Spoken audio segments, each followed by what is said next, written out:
There's no feeling more intense than starting over. If you deleted your homework the day before it was due, as I have, or if you left your wallet at home and you have to go back after spending an hour in the commute. If you won some money at the casino and then put all your winnings on red but it came up black. If you got your best shirt dry cleaned before a wedding and then immediately dropped food on it. If you won an argument with a friend and then later discovered that they just returned to their original view. Starting over is harder than starting up. If you're not ready for that, like if you've already had a bad day, then what you're about to go through might be too much. Feel free to go away and come back. I'll be here. Alright, thanks for coming with me on this trip. I'll understand if you have to take a break at any point.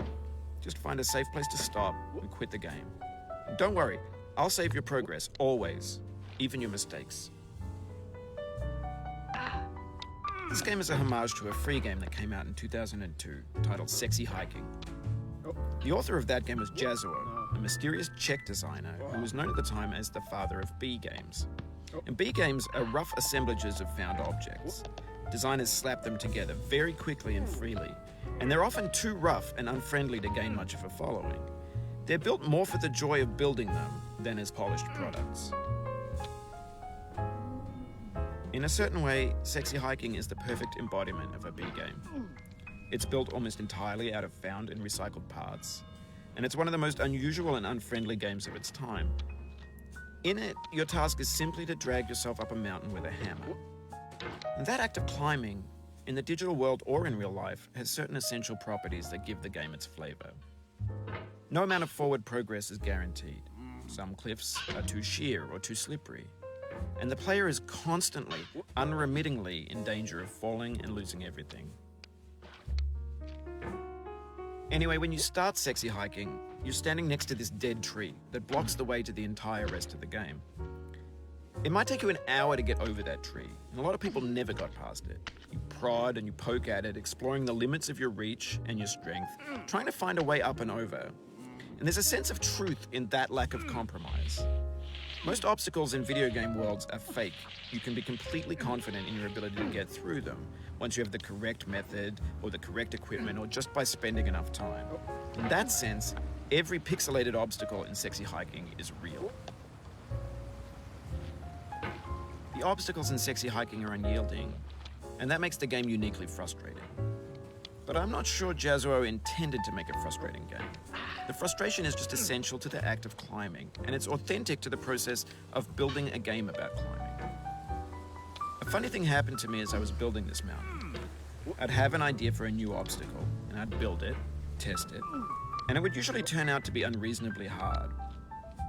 But I couldn't bring myself to make it easier. It already felt like my inability to get past a new obstacle was my fault as a player rather than as a builder.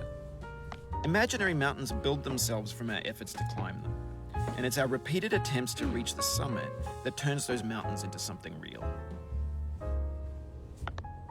When you're building a video game world, you're building with ideas, and that can be like working with quickset cement.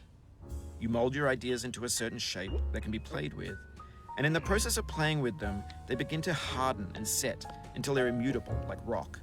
And at that point, you can't change the world. Not without breaking it into pieces and starting fresh with new ideas.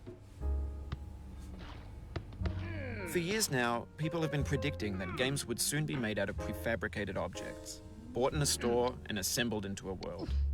And for the most part, that hasn't happened, because the objects in the stores are trash.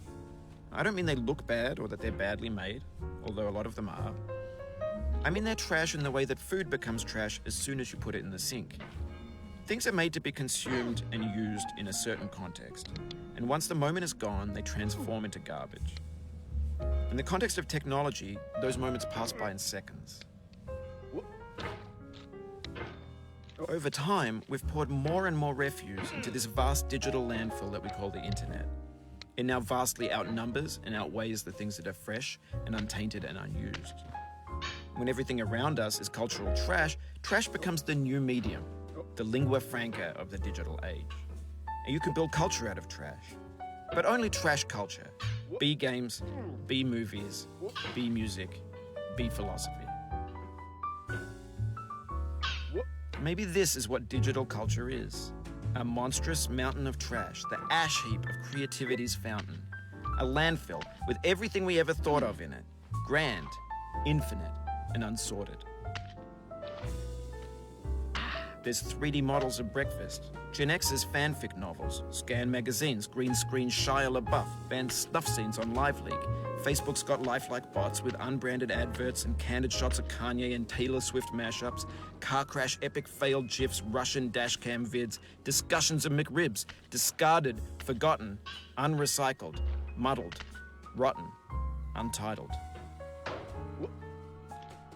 Everything's fresh for about 6 seconds, until some newer thing beckons, and we hit refresh. And there's years of persevering, disappearing into the pile, out of style, out of sight. In this context, it's tempting to make friendly content that's gentle, that lets you churn through it but not earn it. Why make something demanding if it just gets piled up in the landfill, filed in with the bland things? When games were new...